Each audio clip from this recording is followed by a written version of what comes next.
그러니까 귀한 집회 시간에 초청을 해주셔서 감사를 드립니다. 저는 짧은 기간 하나님의 사람, 성령의 사람이라는 제목으로 말씀을 대언하도록 하겠습니다. 고 김대중 대통령의 측근을 동교동계라고 불렀고 DJ 사람이라고 불렀습니다.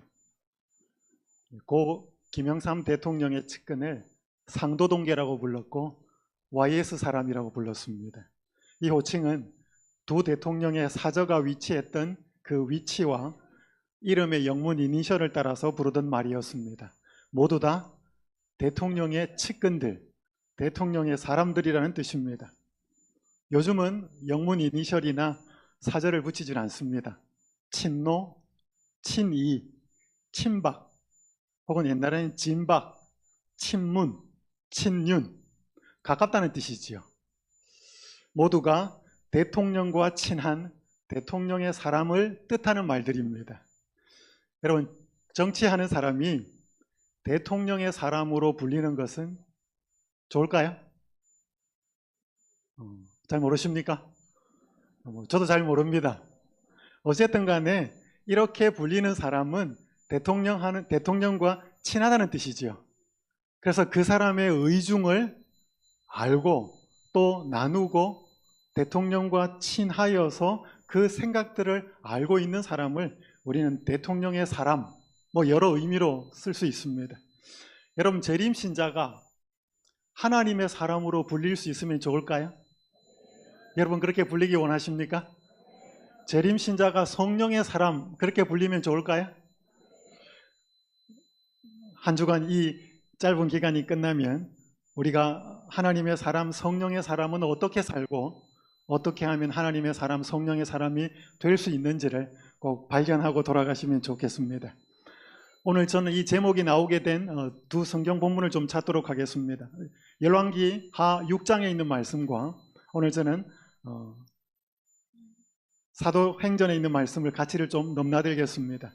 먼저 좀 길지만 열왕기 하 6장 8절부터 23절까지 말씀을 읽겠습니다. 스크린을 보셔도 되고 성경을 가지신 분은 보셔도 되고요. 또 여러분 받으신 책자에도 기록이 되어 있습니다.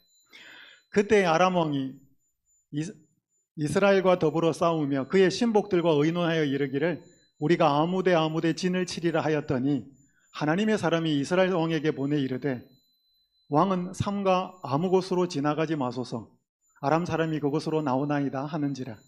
이스라엘 왕이 하나님의 사람이 자기에게 말하여 경계한 곳으로 사람을 보내어 방비하기가 한두 번이 아닌지라. 이러므로 아람 왕의 마음이 불안하여 그 신복들을 불러 이르되 우리 중에 누가 이스라엘 왕과 내통하는 것을 내게 말하지 아니하느냐 하니 그 신복 중에 한 사람이 이르되 우리 주 왕이여 아니로소이다. 오직 이스라엘 선지자 엘리사가 왕이 침실에서 하신 말씀을 이스라엘 왕에게 고하나이다 하는지라. 여기서 아람 왕은 베나닷 2세를 가리키고요, 북방 이스라엘의 왕은 아합의 아들이었던 여호람을 가리킵니다. 아람 왕이, 시리아 왕이 이스라엘을 침략을 하려고 계획을 세우면 침략하는 계획을 세우는 족족 이스라엘 왕이 알고서 대비를 하고 있는 것입니다. 이게 분명히 우리나라에 첩자가 있다, 저 나라와 내통하는 자가 있다. 그게 아니고 확인해 보니까 이스라엘에 누가 있는데? 엘리사라는 선지자가 있는데 그 사람은 왕과 대신들이 은밀하게 나누는 이야기들을 다 알고 미리 방비를 하고 있었습니다. 그 엘리사를 이 본문에서는 뭐라고 표현하고 있습니까? 하나님의 사람이라고 표현하고 있습니다. 본문을 좀 더 이어보겠습니다. 왕이 이르되 너희는 가서 엘리사가 어디 있나 보라. 내가 사람을 보내어 그를 잡으리라. 왕에게 이르러 아뢰어 이르되 보라 그가 도단에 있도다 하나이다. 왕이 이에 말과 병거와 많은 군사를 보내매 그들이 밤에 가서 그 성읍을 에워쌌더라. 하나님의 사람의 사환이 일찍 일어나서 나가보니 군사와 말과 병거가 성읍을 에워쌌는지라. 그의 사환이 엘리사에게 말하되 내 주여 우리가 어찌하리이까 하니 대답하되 두려워하지 말라. 우리와 함께한 자가 그들과 함께한 자보다 많으니라 하고 기도하여 이르되 여호와여 원하건대 그의 눈을 열어서 보게 하옵소서 하니 여호와께서 그 청년의 눈을 여심해 그가 보니 불말과 병거가 산에 가득하여 엘리사를 둘렀더라. 아람 왕이 자꾸 자신들의 계획을 알아차린 이 엘리사를 먼저 제거하기 위해서 특공대를 파견합니다. 그럼 한번 생각해 보셔요. 이렇게 특공대를 보내는 것도 엘리사가 안다고 생각은 못했을까요? 자기들이 계획하는 건 다 알았는데 어쨌든 간에 그 특공대가 파견이 되었을 때 하나님의 사람 그 엘리사의 사환이 아주 절망합니다. 자기보다 훨씬 더 많은 군대와 강한 군인들이 자기들을 포위하고 있는 것을 알았기 때문에 그때 엘리사가 기도할 때 사환의 눈이 뜨여지고 훨씬 더 강한 하나님의 군대가 그들을 보호하고 있던 것을 확인하게 됩니다. 본문은 이어집니다. 열왕기 하 6장 18절부터 23절의 말씀을 봅니다. 아람 사람이 엘리사에게 내려오매 엘리사가 여호와께 기도하여 이르되 원하건대 저 무리의 눈을 어둡게 하옵소서 하매 엘리사의 말대로 그들의 눈을 어둡게 한지라. 엘리사가 그들에게 이르되 이는 그 길이 아니요 이는 그 성읍도 아니니 나를 따라오라. 내가 너희를 인도하여 너희가 찾는 사람에게로 나아가리라 하고 그들을 인도하여 사마리아에 이르니라. 사마리아에 들어갈 때 엘리사가 이르되 여호와여 이 무리의 눈을 열어서 보게 하니 여호와께서 그들의 눈을 여시매 그들이 보니 자기들이 사마리아 가운데 있더라. 이스라엘 왕이 그들을 보고 엘리사에게 이르되 내 아버지여 내가 치리이까 내가 치리이까 하니 대답하되 치지 마소서. 칼과 활로 사로잡은 자인들 어찌 치리이까. 떡과 물을 그들에게 두어 먹고 마시게 하고 그들의 주인에게로 돌려보내소서 하는지라. 왕이 위하여 음식을 많이 베풀고 그들이 먹고 마심에 놓아보내니 그들이 그들의 주인에게로 돌아가니라. 이로부터 아람 군사의 부대가 다시는 이스라엘 땅에 들어오지 못하리라. 아멘. 그렇게 포위가 된 상황에서 엘리사가 기도했을 때 하나님의 군대가 보호하고 있다는 걸 알고 또 한 번 더 엘리사가 기도하니까 이 특공대 군인들의 눈이 어두워졌습니다. 근데 그들을 사마리아 왕궁으로 인도합니다. 이 북방 이스라엘의 왕 여호람이 신이 났습니다. 어떡할까요? 다 제거할까요?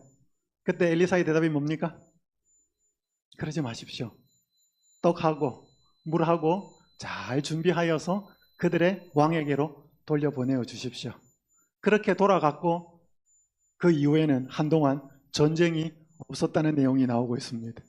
자, 여기 엘리사를 무슨 사람으로 비유해요? 표현해요? 하나님의 사람. 자, 여기서 하나님의 사람의 중요한 세 가지 특징이 나옵니다. 자기하고 비슷한지 전혀 상관이 없는지 한번 보셔요. 첫 번째, 하나님의 사람은 남들이 보지 못하는 위기를 보고 삽니다. 그래서 그 위기를 전혀 알지 못하는 사람들에게 그 위기를 대비하도록 알려줍니다. 맞습니까? 하나님의 사람 엘리사가 그랬습니다. 북방 이스라엘의 왕과 신하들과 백성들이 전혀 알지도 못하는 위기를 그는 보고 있었고 알리고 대비시키고 있었습니다. 첫 번째, 제가 이 제목으로 오늘 저녁에는 성령의 사람과 위기의식이라는 제목으로 말씀을 전할 겁니다. 자, 두 번째, 하나님의 사람은 남들이 경험하지 못하는 하나님의 보호를 경험하고 삽니다. 도단에 특공대가 파견이 되었을 때 하나님의 사람 사환은 굉장히 두려웠습니다. 근데 엘리사는요, 하나님의 사람 엘리사는 굉장히 태연했습니다. 그러면서 그가 기도했을 때 그 엘리사의 사환의 눈이 열리면서 자기들을 보호하고 있던 하나님의 군대를 보고 있었죠. 그러니까 하나님의 사람 엘리사는 그 사환이 보고 있지 않던 또 엘리사의 사환이 느끼고 인지하지 못하던 하나님의 군대의 보호를 인지하고 살았다는 것입니다. 의식하고 살았다는 거죠. 그러니까 걱정이 있어요, 없어요? 눈에 보이는 군대가 왔지만 거기에서 두려워하지 않고 살았다는 것입니다. 하나님의 사람은 남들이 경험하지 못하는 하나님의 보호를 경험하고 두려워하지 않고 살아갑니다. 세 번째, 하나님의 사람은 포로를 자기를 죽이러 왔던 특공대, 원수죠. 사마리아 왕궁까지 끌고 들어갑니다. 왕도 어떻게 할까요? 여러분, 자기를 죽이러 온 원수잖아요. 그러면 엘리사가 어떻게 하라 그래야 돼요? 본때를 한번 보여줘야 되죠. 근데 엘리사는 어떻게 했습니까? 물하고 떡하고 잘 준비하여서 돌려보냈습니다. 여러분, 그 군인들이 어떤 느낌을 받았을까요? 하나님의 사람은 남들이 실천하지 못하는 원수를 사랑하는 일을 실천합니다. 자, 저는 첫째 날 오늘 저녁에 하나님의 사람과 위기의식이라는 제목으로 말씀을 전할 거고요. 두 번째 시간에는 하나님의 사람과 보호의식이라는 제목으로 두 번째 말씀을 전할 거고, 내일 오전 시간에는 하나님의 사람과 사랑의 열매라는 제목으로 세 번째 말씀을 전하겠습니다. 그리고 네 번째는 성령의 사람, 이 사람이 사도행전의 모습을 통해서 영혼 구원에 대해서 좀 살펴보도록 하겠습니다. 여러분, 여기 하나님의 사람의 첫 번째 모습, 두 번째 모습, 세 번째 모습하고 자기 모습하고 한번 비교해 보셔요. 비슷합니까? 다릅니까? 웅성웅성 하시네요. 만약에 내가 이 상황으로 살고 있으면 나도 누구다? 하나님의 사람이 될 가능성이 굉장히 높습니다. 근데 그렇지 않고 남들이 위기라 그러는데 전혀 위기는 못 느끼겠고, 하나님이 나를 보호하신다는데 계속 불안하고, 사랑은 원수를 사랑하는 건 나하고 관계없고, 만약에 그렇다면 우리가 하나님의 사람으로서 예배를 드리고 교회는 나오는지 몰라도 실질적인 능력이 임하는 하나님의 사람은 아니라는 것이지요. 첫 번째, 하나님의 사람의 특징을 잘 기억하셔요. 그런데 열왕기하 2장에 보면 이 엘리사가 누구로 표현되는가 하면 성령의 사람으로 나타납니다. 여러분 잘 아시는 것처럼 엘리야와 엘리사가 사역을 바통을 이어받고 하늘로 승천하기 전의 본문입니다. 빨간 글자만 읽겠습니다. 당신의 성령이 하시는 역사가 갑절이나 내게 있게 하소서. 누가 누구에게 한 말이에요? 엘리사가 자기를 선지자로 부른 전임 선지자 엘리야에게 한 말입니다. 좀 어려운 거 구한다, 너가 좀 힘든 거 요청한다 라고 말하였지만 이루어집니다. 15절, 엘리야의 성령이 하시는 역사가 엘리사 위에 머물렀다 하고, 그러니까 결국 여러분 엘리야가 이 땅의 사역을, 그 엄청난 사역을 감당할 때 자기 능력이 아니고 자기 힘이 아니고 무슨 능력이었대? 성령의 능력이었습니다. 엘리야는 성령의 사람이었습니다. 그것을 엘리사가 알았고 그 능력을 구합니다. 그래서 그 능력이 임합니다. 그래서 엘리사는 이 성경 본문에 열왕기하 6장에 무슨 사람? 누구의 사람? 열왕기하 8장에는 하나님의 사람이라고 세 번이 나옵니다.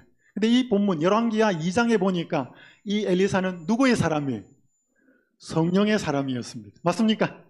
그래서 오늘 여러분과 나누는, 이번 기간 동안 나누는 하나님의 말씀의 제목이 이겁니다. 하나님의 사람, 성령의 사람. 같은 의미죠.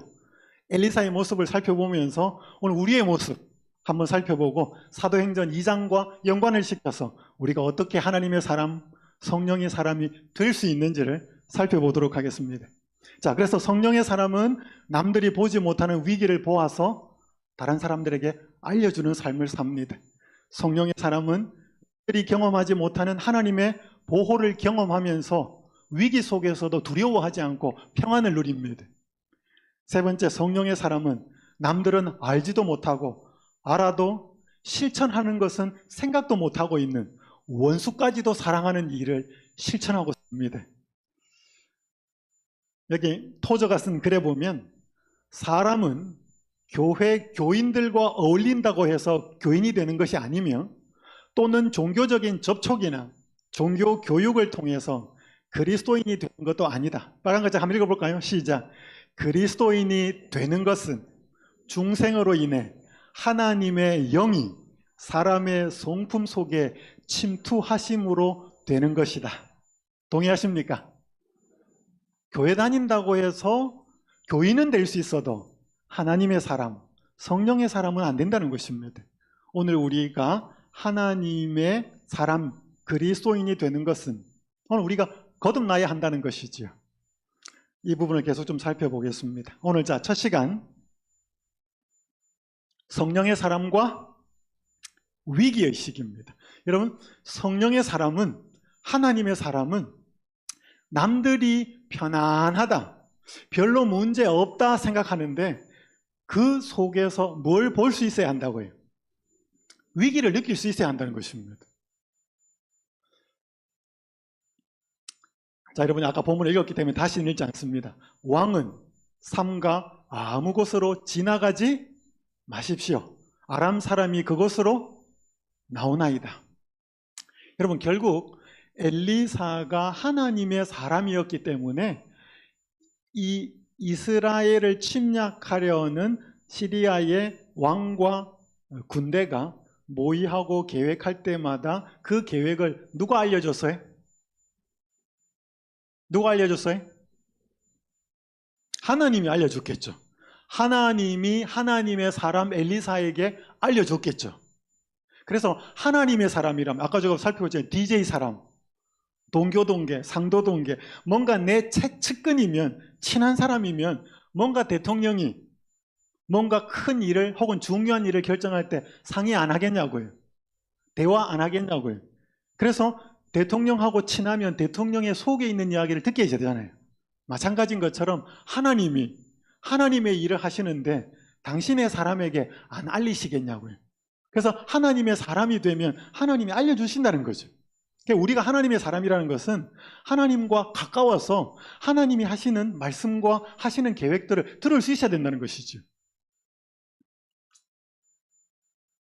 1902년이었습니다. 카리브해에 이 대서양과 멕시코만이 접한 바다인데 마르티니크라고 하는 한 섬에 화산 폭발이 일어납니다.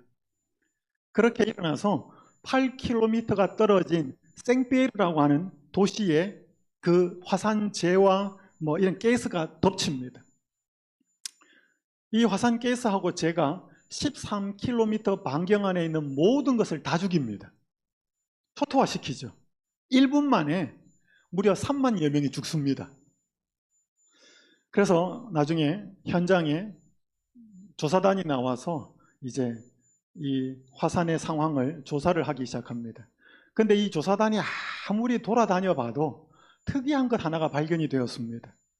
그것이 뭐냐 하면 동물의 사체가 짐승이 죽은 게 거의 없었다는 것입니다. 사람은 몇 명이 죽었는데? 3만 명이 죽었는데. 여러분, 사람이 살면 개도 있고 고양이도 있고 짐승이 있잖아요. 그러면 같이 죽은 사체가 있어야 되는데 동물의 사체는 거의 없었습니다.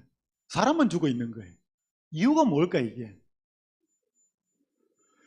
여러분 혹 들어보셨죠? 천재지변이 일어나기 전이나 큰 사건이 일어나기 전에 동물들이 이상한 행동을 하거나 때를 지어서 이동하는 현상들 한 번씩 들어보셨죠? 동물들은 그걸 미리 알아차린다는 거예요. 훨씬 더 예민한 감각이 있기 때문에.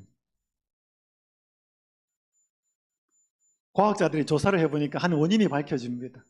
천재지변이 일어나기 전에 엄청난 양의 전기 에너지가 방출이 된대. 그 전기 에너지가 공기에도 날아가고 땅속에도 들어가는데 이 안반 사이에 들어가면 지하수를 분해를 시킨다는 것입니다. 그 지하수가 분해가 되면서 전기를 띤 기체가 발생을 하는데 이 기체가 에어로졸이라고 하는 형태로 변하고 공기 중으로 다시 올라옵니다. 그러면 이제 이 사람들이나 짐승들이 이 냄새를 맡으면 사람들은 잘 못 느낀대. 근데 동물들은 훨씬 더 예민하기 때문에 그 에어로졸 형태의 기체를 맡으면 메스껍고 토하고 머리도 띵하고 괴롭다는 것입니다. 그러니까 바람도 불고 이렇게 해서 이런 기체가 없는 곳으로 살기 위해서 이동을 한다는 것입니다. 그러니까 그런 상황 이후에 일어나는 급격한 천재지변이 일어나면 동물들은 거의 안 죽는다는 것입니다. 근데 사람은요, 그 감각이 별로 없거든요. 그러니까 그렇게 있다가 천재지변에 죽는다는 것입니다. 그러니까 여러분, 똑같은 상황이지만 훨씬 더 감각이 예민하면 냄새를 맡거나 뭔가 이렇게 들리거나 보거나 하는 것에서 감각이 예민하면 느껴진다는 거예요. 사람은 위기를 감지하지 못하지만 동물들은 훨씬 더 감지를 한다는 것이죠. 여러분, 이게 동물하고 사람하고 하지만 보통 사람과 영적인 사람 사이에서도 차이가 있다는 것입니다. 자, 이 세상에 닥칠 위기를 의식하고 알리면서 산 사람들이 성경에 많이 나옵니다. 여러분 봐봐요. 물로 세상의 위기를 의식하고 사람들에게 경고했던 노아가 있었습니다. 여러분, 노아는 앞으로 세상이 물로 멸망한다는 걸 알았죠? 누가 알려줬어요? 하나님이 알려줬습니다. 하나님이 계획을 알렸습니다. 그랬기 때문에 알았습니다. 전했죠. 여러분, 소돔이 멸망할 거라는 걸 아브라함이 어떻게 알았어요? 하나님이 알려줬어요, 계획을. 그래서 소돔 사람들이 멸망하지 않도록, 또 롯이 멸망하지 않도록 열심히 기도했습니다. 여러분, 바벨론이 침략할 것을, 그래서 남방 유다가 멸망할 것을 하나님은 예레미야 선지자 불러가지고 뭐해? 알려줬어. 예레미야는 알고 있었어. 그 바벨론의 군대의 말발굽 소리들을 막 들으면서 굉장히 괴로워했습니다. 근데 전하면서 우리가 바벨론에 항복해야 된다. 죽으면 안 된다. 그러니까 매국노 취급을 받았습니다. 왜? 그 사람들은 평안한 줄 알았습니다. 근데 이 예레미야는 하나님이 보여주시는 위기가 있었기 때문에 절대로 평안할 수가 없었습니다. 여러분, 악한 도시 니느웨, 하나님이 어떻게 할 거라고 요나를 불러서 가라 그랬습니다. 요나는 한번 빗나갑니다. 나중에 정신을 차리죠. 어쨌든 요나도 알고 있었습니다. 여러분, 예수님이 예루살렘에 닥친 위기를 알고 계셨어요? 그래서 암탉이 그 병아리를 품으려고, 새끼를 품으려고 그렇게 애를 썼는데 원치 않았다. 그래서 예루살렘을 보고 우셨어요. 왜요? 그분은 닥칠 멸망을 보고 있었기 때문에. 세상 끝날에 일어날 위기를 의식하고 예언을 기록했던 다니엘과 사도 요한이 있었습니다. 1844년에 세상이 끝난다는 위기를 의식하고 예수님의 재림하신다는 소식을 전했던 윌리엄 밀러와 무리들이 있었습니다. 여러분, 이 사람들은 각각 자기가 특출나서 깨달은 게 아니고 그들이 하나님의 사람이었고 성령의 사람이 되었을 때 하나님이 하시는 계획을 알려줬습니다. 그래서 알고 있었어요. 자기만 알고 있는 게 아니고 알렸습니다. 여러분, 이런 역사들이 굉장히 많지요. 자, 그러면 오늘 이 땅에 여러분과 저는 재림신자로 살아갑니다. 그렇죠? 오늘 여러분들은 이 땅에 사시면서 뭔가 세상이 좀 위기 같다 이런 거 느끼십니까? 그냥 위기라 그러는데 뭐가 위기인지 잘 모르겠다. 여러분, 제가 3월 초에 연수원에서 연수를 할 때 에덴 요양병원 직원들이 참석했습니다. 근데 분위기가 술렁술렁해요. 모여서 자기들끼리 이렇게 막 이야기하는 게 심상치 않아. 그 이야기를 이렇게 잠깐 들어보니까 구조조정한대. 병원 경영이 악화되니까 그 직원들이 많은데 누구를 내보내야 되는 거예요. 그 사람들이 연수에 와가지고 연수에 집중이 안 돼. 자기들은 지금 뭐예요? 밥줄이 떨어질지도 모르는 상황이야. 위기예요. 여러분, 직장 떨어진다 그러면 위기 아니겠습니까? 위기일 수 있어요. 제가 얼마 전에 집회 갔다가 삼육대학교 기획실에 근무하는 분하고 만났습니다. 그분이 이렇게 밥 먹는데 이야기하는데 요즘 대학이 살아남기 위해서 학생 인구는 자꾸 줄지요. 정부에서는 자꾸 뭐 이것저것 보고하라 그러고 학교 줄이고 과 폐합하고 뭐 하기 위해서 스트레스 엄청나게 준다는 것입니다. 그래서 대학이 살아남기 위해서 얼마나 그들은 위기의식을 느끼면서 일하고 있는지 몰랐습니다. 저 그분 만나니까 좀 알았습니다. 여러분, 그렇게 근무하는 사람들 위기를 느끼면서 일하더라고요. 여러분, 여기 삼육학교 어떻습니까? 여기 계신 선생님들 계신가요? 그러면 삼육학교 학생들 모집이 잘 됩니까? 학교 선생님으로 일하는 분들 힘들어요. 학생들이 잘 모집 안 되고, 우리 정은의 말씀에 준 어떤 그런 것들에 의하면 학교가 가장 그 우리의 기관 중에서 어려움을 겪을 것이다. 학교만 그럴까요? 교회는 어떻습니까? 여러분, 우리 교회가 위기인 것 같습니까? 평안한 것 같습니까? 그 뭐가 위기예요? 여러분, 우리가 분명히 수치적으로 침례자 숫자도 잘 안 나오고 코로나 때 잘 모이지도 않고 분명히 수치적으로 위기를 따지면 나올 수 있습니까? 있어요. 근데 눈에 보이는 위기는 사람이 위기라고 인지할 수 있습니다. 근데 문제는 수치로 드러나지 않는 위기, 그건 잘 감지도 안 돼. 여러분, 우리한테 진짜 위기는 보이는 위기보다 보이지 않는 위기가 더 큰 위기예요. 여러분, 우리 갖가지 사건, 사고가 일어납니다. 이건 튀르키예에서 지진이 일어나고 난 뒤의 모습인데, 바다와 육지에서 재난이 꼬리를 물고 계속해서 일어나고 있다. 우리는 얼마나 자주 지진과 태풍의 소문과 화재와 홍수로 인한 인명과 재산의 큰 손실에 대한 소문을 듣고 있는가? 표면상으로는 이 재난들은 인간이 전혀 제어할 수 없는 혼란스럽고 무질서한 자연의 힘에 변덕스러운 돌발 사건인 것처럼 보이나? 같이 읽습니다. 빨간 글자 시작.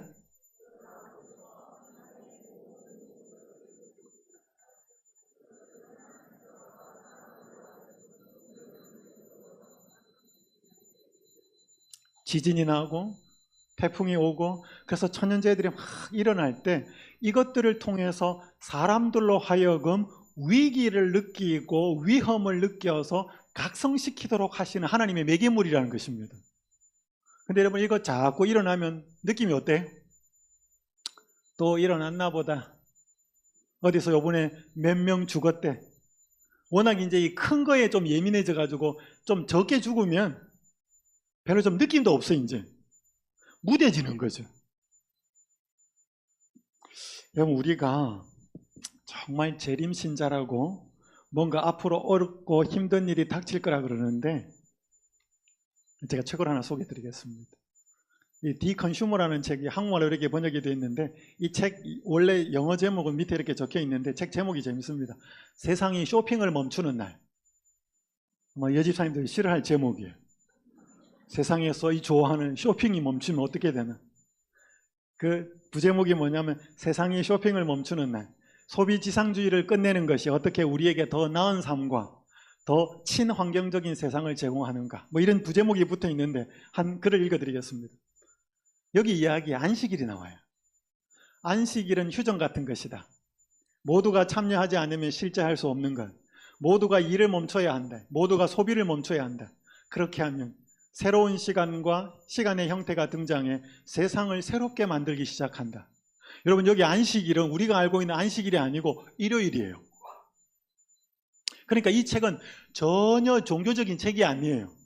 우리의 인간의 삶이 어떻게 더 나아지고 우리 인간이 지금 공해나 환경 오염으로 인해서 힘든데 그걸 어떻게 좀 더 개선을 할 수 있을까? 그런 것을 하기 위해서 제안하는 책인데 일요일날 쉬어야 된대.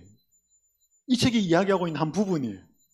이 책 내용을 보니까 여러분 코로나 때 공장도 잘 안 돌아가고 쇼핑센터도 사람들이 잘 안 가고 그래서 한동안 잘 안 돌아갔잖아요.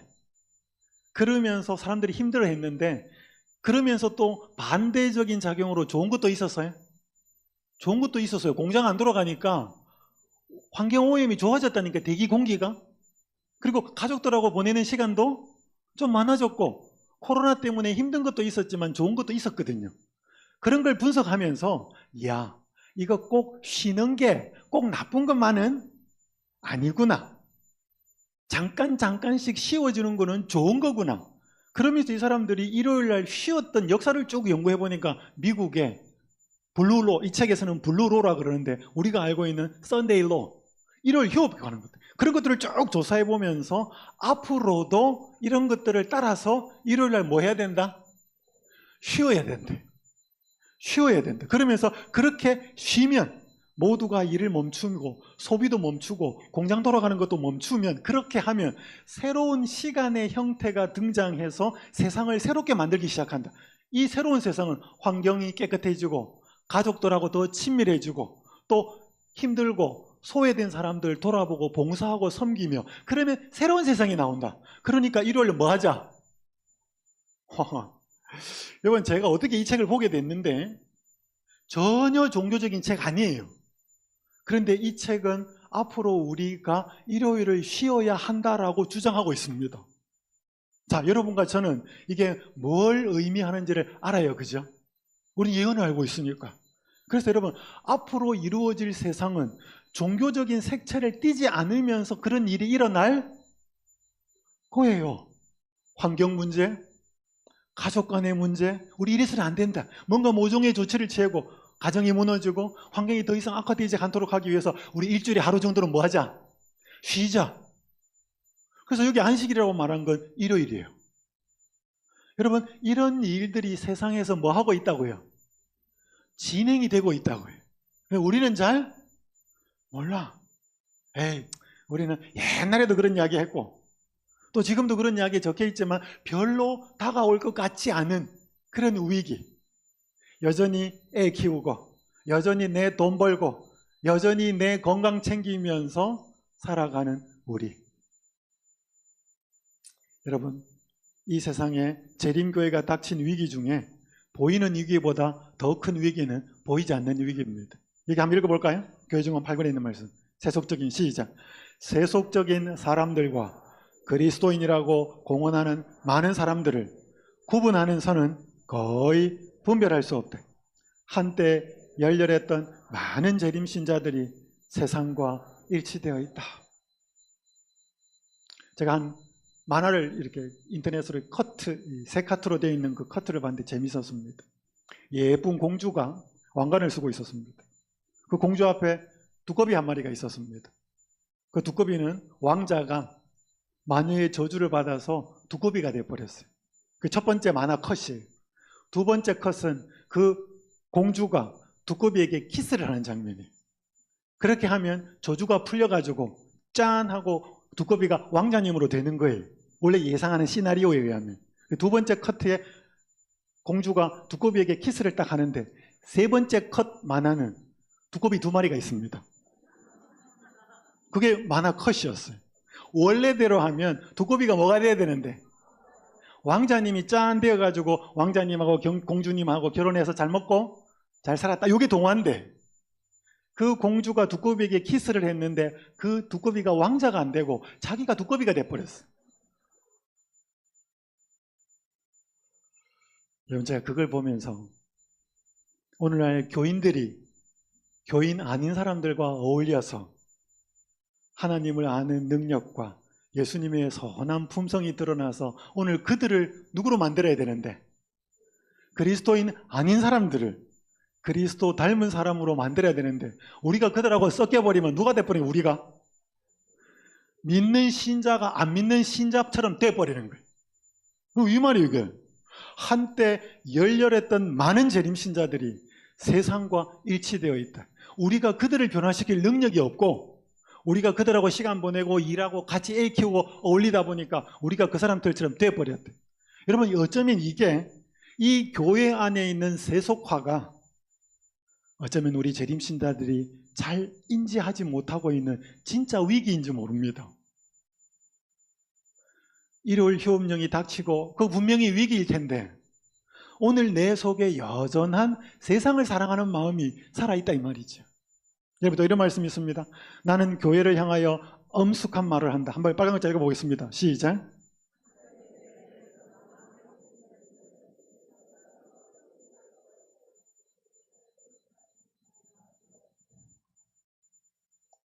현재 교회 농명책에 기록되어 있는 몇 명 중에 20명 중 한 사람도 지구 역사를 끝마칠 준비가 되어 있지 않다.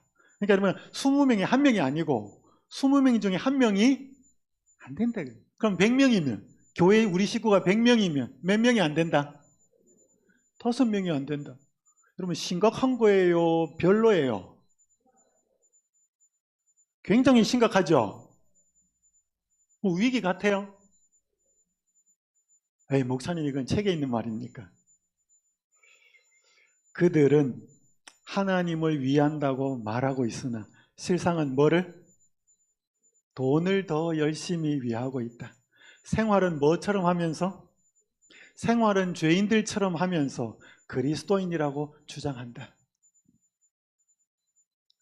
여러분 이런 거 찾으면 어마무시하게 많습니다. 한번 읽어봅시다. 세상이 시작. 세상이 교회로 돌아와 하나님의 율법을 지켜야 할 터인데 오히려 교회가 세상으로 기울어 하나님의 율법을 범하고 있다. 교회는 매일 세속화되어 가고 있다. 여러분 진짜 우리 교회의 위기는 내가 하나님을 믿으면서도 내 속에 세상적인 생각이 가득 차 있다는 것입니다. 그 성령의 능력이, 그 예수 그리스도의 능력이 그 생각을 못 바꾸고 있다는 거예요. 여러분 어쩌면 이게 일요일 휴업령보다 앞으로 닥칠 여러 사건과 징조들보다 더한 위기는 오늘 우리 재림 신자들 속에 있는 이 세속적인 정신일지 모릅니다. 우리가 이것이 심각하다고 느껴질 수 있을까요?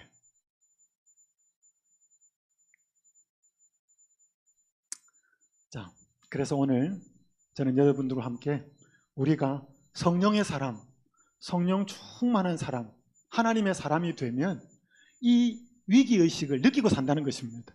그리고 아무 생각 없이 사는 사람들한테 알려준다는 것입니다. 이렇게 살아서는 안 된다고. 자, 여기 한 말씀 읽겠습니다. 만일 우리가, 읽겠습니다. 시작. 만일 우리가 계속적으로 예수님을 바라보고 주님의 영을 받아들인다면 밝은 시력을 갖게 될 것이다. 그때 우리는 백방으로 밀려오는 위기들을 식별할 수 있게 될 것이다. 그러니까 우리가 계속적으로 누구를 바라보면? 예수님 바라보면. 여러분, 니고데모, 제가 지금 다음 이야기 하겠지만 니고데모에게 거듭나는 이야기를 한 다음에 민수기 21장에 광야에서 노뱀을 들은 것을 노뱀을 쳐다본 즉 살더라. 그래서 여러분, 예수님을 믿는다는 것은 예수님을 쳐다본다는 것입니다. 여러분, 누구를 쳐다보면 어떻게 돼요? 여러분, 굉장히 멋있고 아름다운 사람 자꾸 쳐다보면 어때요? 잘 모르십니까? 그런 분 못 쳐다보셨나요? 남자가 굉장히 멋있고 아가씨가 굉장히 예쁘고 아름다우면 자꾸 한번 쳐다봐요. 그럼 무슨 감정이 생겨요? 좋아하는 감정이 생겨요.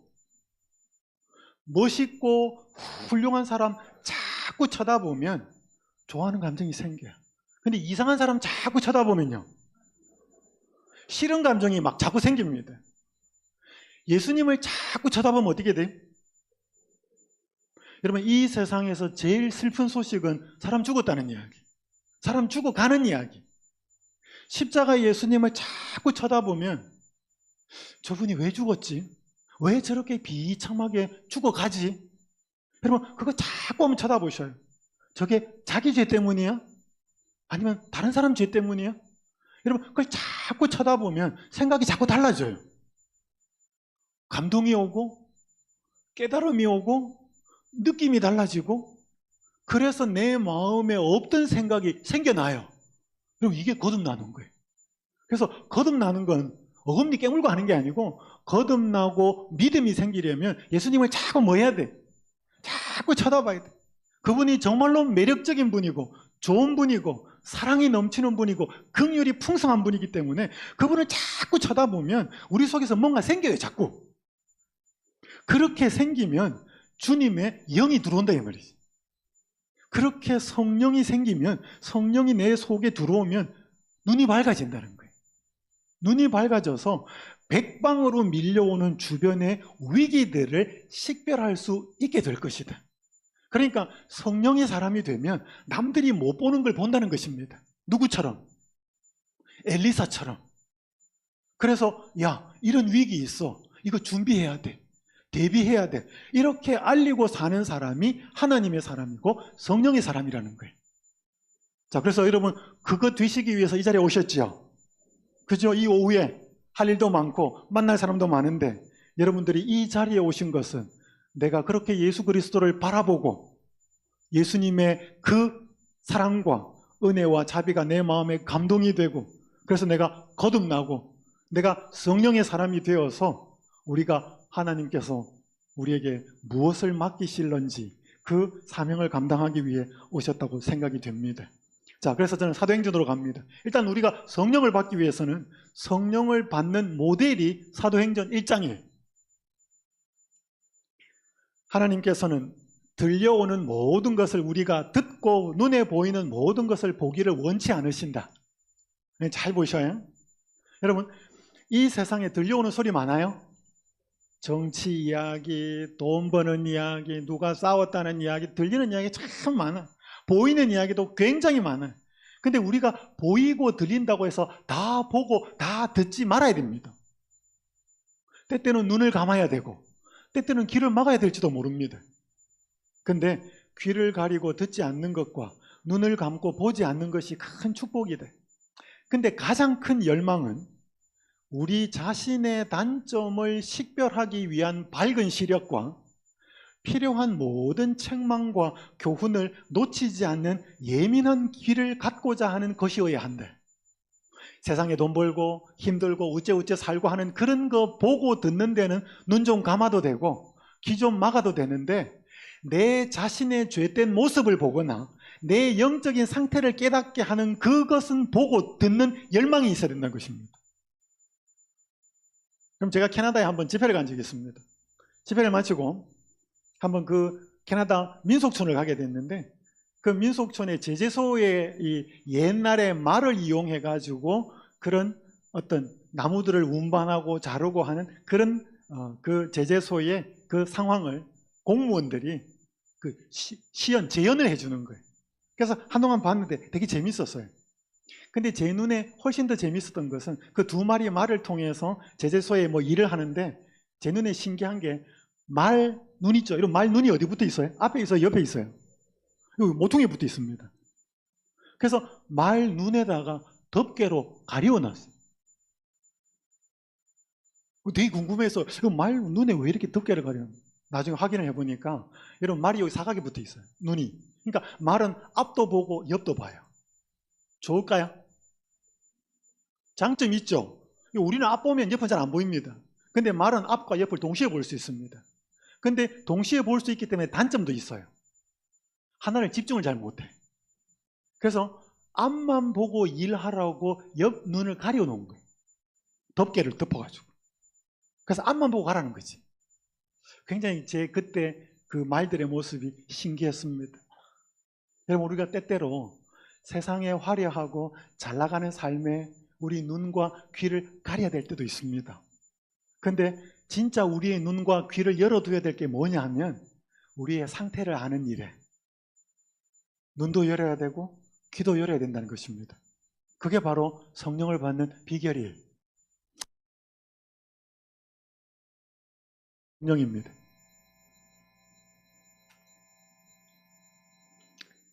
자, 제가 한 사진을 좀 보여드리겠습니다.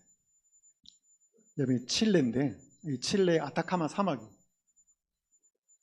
이곳의 1년 연평균 강수량이 15mm입니다. 1.5cm. 거의 비가 안 와요. 사막인데 2015년에 슈퍼 엘니뇨 현상으로 이곳에 12시간 비가 쏟아집니다. 7년의 강수량에 해당되는 비가 한꺼번에 쏟아집니다. 새로운 세상이 되어버렸어요. 이 사막이 꽃밭이 됐습니다.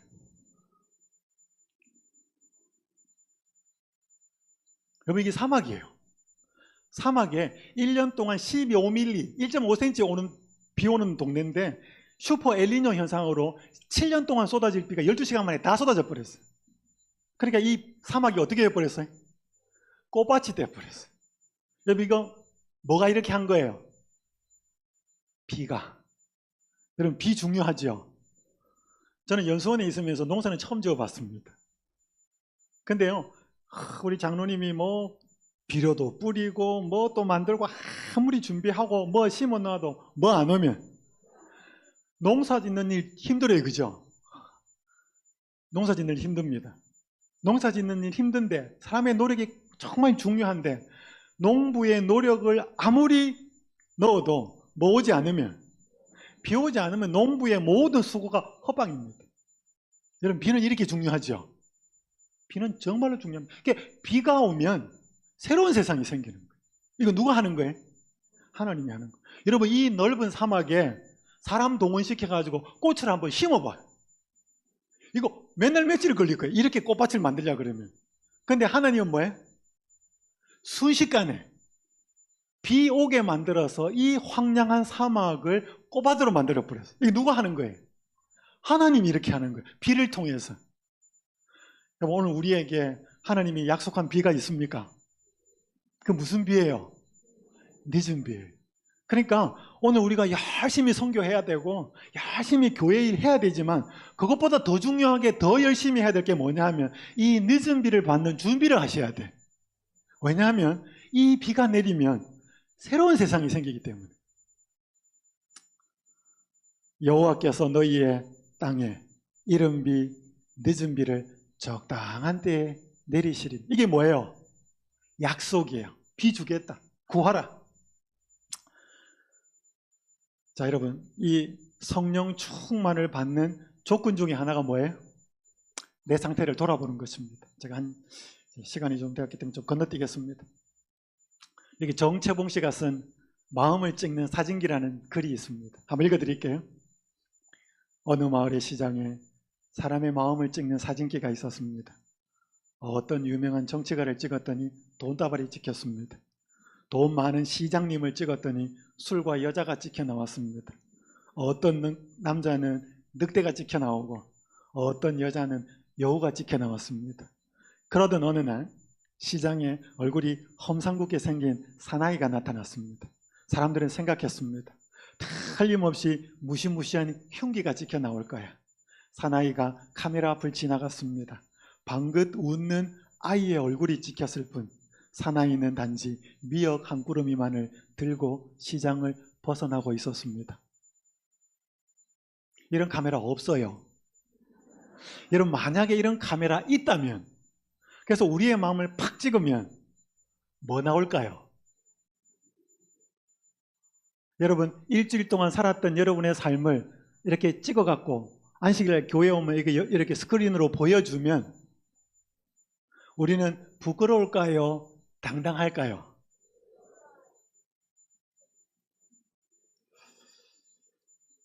하나님은 우리의 마음을 보고 계십니다.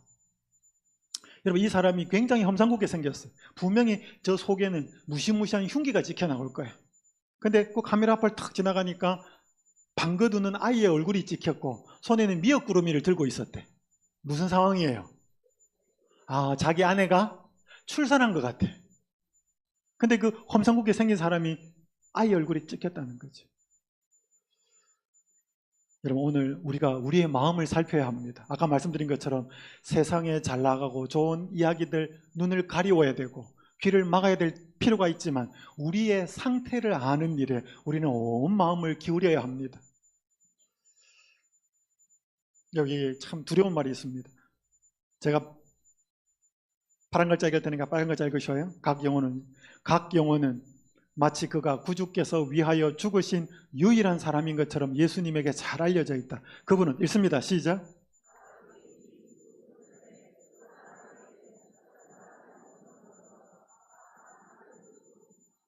감동적이에요.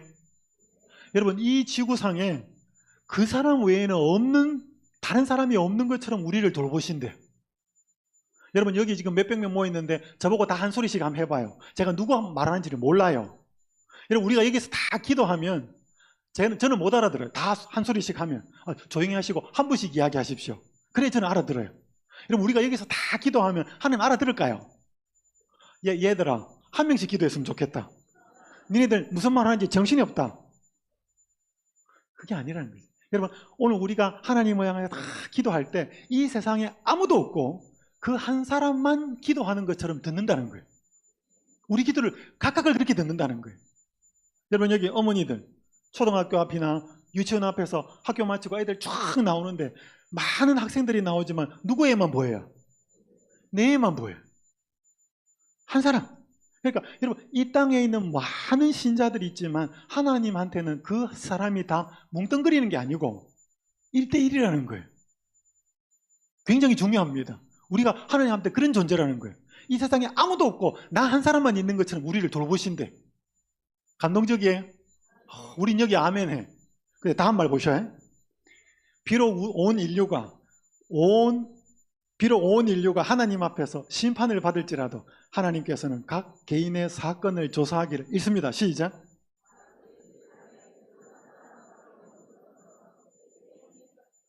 와, 이 세상에 한 사람밖에 없는 것처럼 나를 돌보신다. 굉장히 은혜로운데 이 세상에 한 사람밖에 없는 것처럼 조사를 한대. 어떠셔요?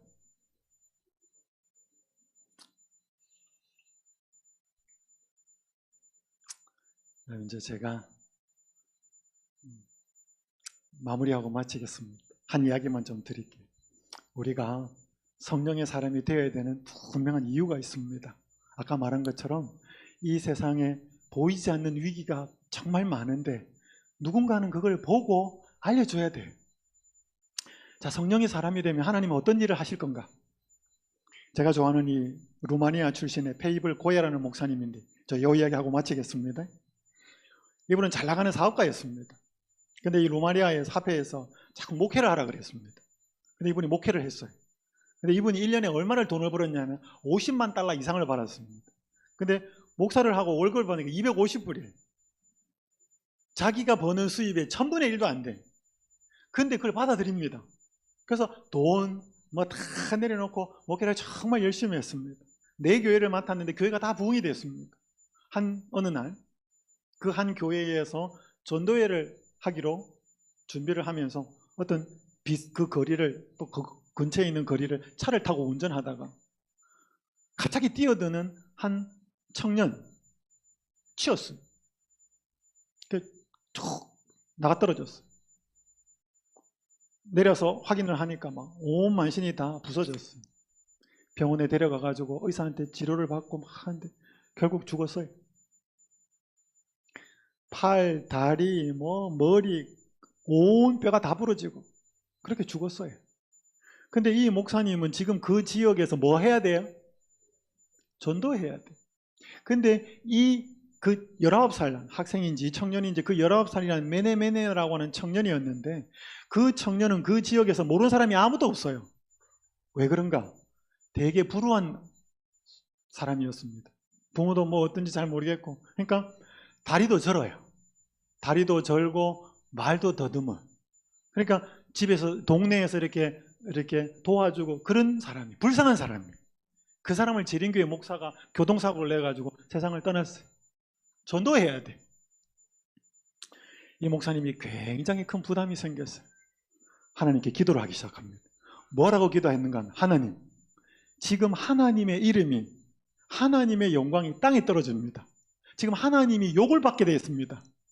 하나님, 어떻게 하면 좋겠습니까? 이 청년 살려주십시오. 죽은 사람 살려달라고 기도를 하기 시작합니다. 옆에 사망 선고를 내린 의사가 보니까 기가 차요. 내가 몇 년, 몇 월, 며칠에 사망 선고 내렸는데, 그 영안실에서 사모와 함께 밤새도록 그 시신을 붙들고 기도를 합니다. 아무런 일이 안 일어나요. 새벽이 되었고 유가족들을 만나기 위해서 이 목사님이 잠깐 나갔다 와요. 그리고 영안실에 다시 오는데 사람들이 여러 명 모여가지고 웅성웅성하고 있었습니다. 가보니까 이 친구 벌떡 일어나서 앉아있어, 침대에. 근데 더 신기한 것은 다리 하나 부러지고 온 만신이 멀쩡해요. 그리고 말을 더듬지를 않아. 사고 나기 전에는 말 더듬고 다리 저는 사람이었는데 일어나서 말을 하는데 전혀 말을 더듬지 않아요. 그리고 한동안 병원에 입원했다가 퇴원을 해요. 퇴원을 할 때 다리도 절지 않고 퇴원을 했습니다. 말도 더듬지도 않고 다리도 절지 않고. 자, 이 목사님 전도회 했습니다. 어떻게 되었을까요? 사람들이 밀려 터지고 왔어. 저 목사님이 믿고 저 교인들이 믿는 하나님은 죽은 자도 살리는 하나님입니다. 와, 여러분, 이런 일 일어나면 어떻게 될까요? 여러분, 하나님이 어떤 사람에게 이런 능력을 주겠느냐 이 말이죠. 만약에 우리한테 병 고치는 능력과 죽은 사람 살리는 능력 한번 줘봐요. 내 마음이 순결하지 않고 하나님을 위해서 그걸 사용하지 않는다 그러면 그거 주면 그 사람 망칩니다. 여러분, 하나님은 능력이 없는 게 아니에요. 오늘 하나님은 자기 능력을 부어줄 수 있는 순결하고 깨끗하고 하나님의 사람 찾고 있어요. 오늘 우리가 그렇게 되면 하나님 우리를 쓰실 수 있다는 거죠. 여러분, 이게 마지막에 예언이 되어 있는 말씀이죠. 제가 이거 한 말씀 읽고 마쳐야 될 것 같습니다. 요 밑에 보십시오. 대쟁토 622페이지. 하나님의 종들은 거룩한 헌신으로 빛나고 밝은 표정을 얼굴에 짓고 하늘에서 온 기별을 선포하기 위해 이곳에서 저곳으로 분주히 왕래할 것이다. 그 다음 보세요. 온 세상은 무수한 음성으로 경고를 받을 것이다. 그 다음 읽어보세요. 이적들이 시작. 이적들이 일어나고 병자들이 고침을 받게 될 것이며 표적과 기사들이 믿는 사람에게 따를 것이다. 여러분, 이게 내용이 뭐냐면 늦은 비 성령에 관한 내용이에요. 그러니까 늦은 비 성령이 임하면 이런 일이 일어나겠대. 일어나겠대. 자, 우리 광주 지역 사랑하는 성도 여러분, 오늘 첫 번째, 하나님의 사람, 성령의 사람은 세상 사람들은 잘 모르고 편안하다, 별 문제 없다라고 생각하며 살 때 하나님과의 관계가 깊어져서 성령께서 밝히 보여주시고 깨닫게 하시는 음성을 들으면서 이 세상에 앞으로 어떤 위기와 내 삶에 지금 돈도 많이 벌고 자식들도 잘 살고 남편 사업도 잘 되고 건강하고 그런 상황 속에서도 진짜 내 영적인 상태가 어떻는지를 보고 그것이 위기인지 아닌지를 알 수 있도록 오늘 우리의 교회의 형편과 우리의 형편을 보도록 하기 위해서 하나님은 성령의 사람을 찾고 계시고 그런 사람들에게 하나님은 보여주시고 깨닫게 해주신다는 것입니다. 오늘 이 자리에 계신 모든 분들이 오늘 우리의 마음을 살피고 돌아보아서 하나님께서 우리의 마음에 성령을 부어줄 수 있는 마음밭이 되어서 오늘 이 땅에 반드시 일어날 위기, 아니 우리의 현실 앞에 닥친 위기를 볼 수 있어서 그 위기를 보지 못하고 죽어가는 사람들이 있다면 알리고 깨워서 다시 오시는 예수님의 재림을 맞이할 수 있는 그 일에 쓰임받는 여러분과 제가 되기를 간절히 바라면서 첫 시간 말씀을 마치겠습니다. 기도하겠습니다. 하늘에 계신 아버지 하나님, 엘리사에게 이스라엘 땅에 어떤 위기가 있는지를 알려주셔서 그가 말하고 설명하여서 위기를 방지할 수 있었던 것처럼 오늘 저희가 하나님의 사람, 성령의 사람 되게 하여 주시옵소서. 그리하여 눈에 보이는 위기를 넘어서 참으로 눈에 보이지 않는 위기가 더 큰 위기, 우리가 돈을 잘 벌고 사업도 잘 되고 오히려 문제 없다고 생각되는 그 상황 속에서도 영적인 문제를 볼 수 있는 우리가 되게 하셔서 참으로 하나님께서 우리를 기꺼이 사용하시는 성령의 사람, 그래서 주변의 그 위기를 알리며 함께 준비시키는 사람이 되도록 우리가 성령을 받는 성령 충만한 사람 되게 하여 주시옵소서. 예수님의 이름으로 간절히 기도드리옵나이다.